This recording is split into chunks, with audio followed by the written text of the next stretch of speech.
Here are some things North Korea doesn't have: a human rights record to speak of, political or economic freedoms, or enough food to feed its citizens.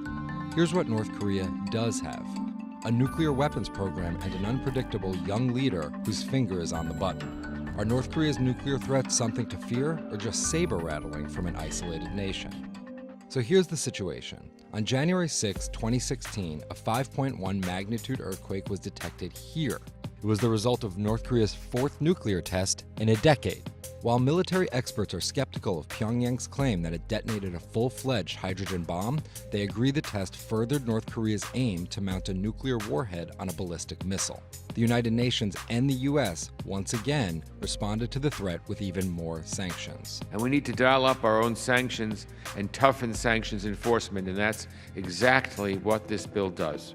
From Kim Il-sung to Kim Jong-il to Kim Jong-un, North Korea has been ruled by a family of aggressive dictators since 1948, each intent on a nuclear strategy that's deepened the nation's isolation, which is why the US currently has nearly 30,000 troops stationed in South Korea, backed with firepower such as Apache helicopters, F-16 fighters, and nuclear-capable B-2 stealth bombers based in the region.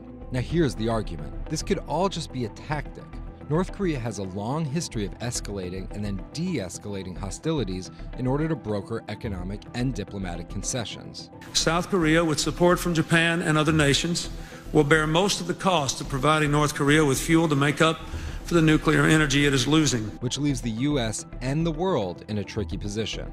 Most diplomatic situations call for a carrot or stick approach. Unfortunately, with North Korea, neither the carrot in the form of aid nor the stick in the form of sanctions has worked. With none of North Korea's opponents willing to risk a military confrontation over the nuclear issue, the most realistic options are ever stronger sanctions or just to wait for the downfall of the Kim dynasty. Neither is ideal, especially when Kim's erratic behavior, including executing his own uncle, is added to the mix.